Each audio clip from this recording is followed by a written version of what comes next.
在 MotoGP 历史上，只有一场恩怨，至今还能让评论区开战。Rossi vs Marquez， 一位是统治一个时代的王者，九冠传奇，全世界的偶像；另一位是天赋像外挂的怪物，出道即巅峰，重新定义极限。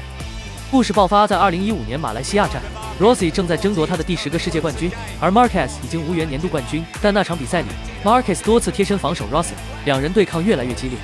第7圈，历史性画面出现，两人发生接触 ，Marquez 倒地退赛。Rossi 认为 Marquez 是在故意针对，影响了冠军归属。而 Rossi 也因这场事故被判罚，与他的第10冠无缘。